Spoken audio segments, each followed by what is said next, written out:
ట్రూ9 news కి స్వాగతం. నేను సుమలత. రాష్ట్రంలో వైసీపీ ప్రభుత్వం చేస్తున్న అన్యాయాలపై ప్రశ్నించిన ఎంజీఆర్ మాఫియాగా మారిన వైసీపీ వారు రాష్ట్రాన్ని డ్రగ్ అడ్డాగా మార్చేశారని, కానీ సోషల్ మీడియా ద్వారా సీఎం జగన్ రెడ్డి ఉద్దేశపూర్వకంగా ఆ వ్యవహారాన్ని తెలుగుదేశం పార్టీకి ఆపాదించే కుట్ర చేస్తున్నారని పాతపట్నం నియోజకవర్గం తెలుగుదేశం, జనసేన, బీజేపీ మిత్రపక్షాల అభ్యర్థి మామిడి గోవిందరాజు ధ్వజమెత్తారు. ఇలాంటి విష ప్రచారాన్ని సహించబోమని హెచ్చరించారు. వైసీపీ పాలకులు యువత భవిష్యత్తును చిదిమేశారని విమర్శించారు. విశాఖలో దొరికిన భారీ కొకాయిన్ మాఫియా అంతా జగన్ పార్టీ వారేనన్నారు. కూనం పూర్ణచంద్రరావు వైసీపీ సీనియర్ నాయకుడని, కూనం కుటుంబం మొత్తం వైసీపీ వ్యవస్థాపక సభ్యులే అని ఆయన ఎంజీఆర్ పేర్కొన్నారు. ఎవరు ఈ కూన పూర్ణచంద్రరావు గారు? అసలు ఏంటి ఆయనకి మీకు ఏంటి సంబంధం? ఇదిగోండి ఎవిడెన్స్ తో సహా మా దగ్గర ఉన్నాయి, చూడండి. బంగారం లాంటి భవిష్యత్తు ఉన్న పిల్లల జీవితాలని డ్రగ్స్ మాఫియాతో విశాఖపట్నాన్ని నాశనం చేస్తున్నారు. విశాఖపట్నం రాజధాని చేస్తాం, #1 క్యాపిటల్ చేస్తామని చెప్పిన జగన్మోహన్ రెడ్డి గారు ఈ రోజు విశాఖపట్నాన్ని డ్రగ్స్ మాఫియాగా మార్చినారంటే దాని క్రెడిబిలిటీ మీదేనే సార్.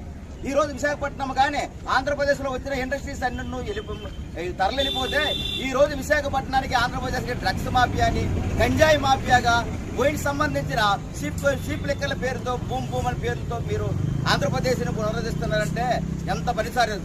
జగన్మోహన్ రెడ్డి గారు, ఇది చాలా తప్పు. ఇది ఆంధ్రప్రదేశ్ ప్రజలు క్షమించరు. మీకు 24 ఇంటికి పంపించే రోజు వస్తుంది. ఎంతమంది పిల్లల జీవితాలు సార్ చెప్పండి సార్. ఇది ఈ రోజు బాలలే రేపటి పౌరులు.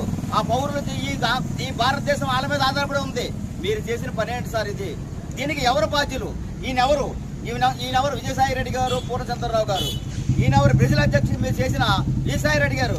బ్రెజిల్ అధ్యక్షుడికి ఆయన గెలిచిన తర్వాత మీరు చేసిన ట్వీట్ ఇది. అంటే బ్రెజిల్ అధ్యక్షులకి వైసీపీ నాయకులకి సంబంధం ఏమిటి? ఇప్పుడు వచ్చిన డ్రగ్స్ ఎక్కడి నుంచి వచ్చాయి? బ్రెజిల్ నుంచి ఇక్కడికి వచ్చాయి కదా.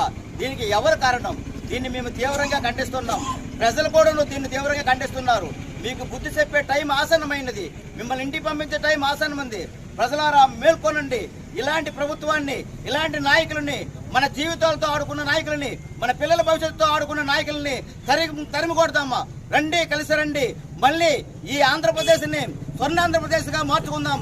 చంద్రబాబు నాయుడు గారి హయాంలో ఈ ఆంధ్రప్రదేశ్ ని స్వర్ణాంధ్రప్రదేశ్ గా మార్చుకొని మన రాష్ట్రాన్ని #1 అభివృద్ధి పథంలో నడిపిస్తామని తెలియజేసుకుంటూ ఈ రోజు జరిగిన దానిని ఎవరు దాక్షిణ్యం? జగన్ రెడ్డి గారు మీరే సమాధానం చెప్పాలి. సమాధానం చెప్పి తీరవలసిందే. మీరు ఈ బాధ్యతగా చెప్తున్నా తెలియజేసుకుంటారు. జై తెలుగుదేశం.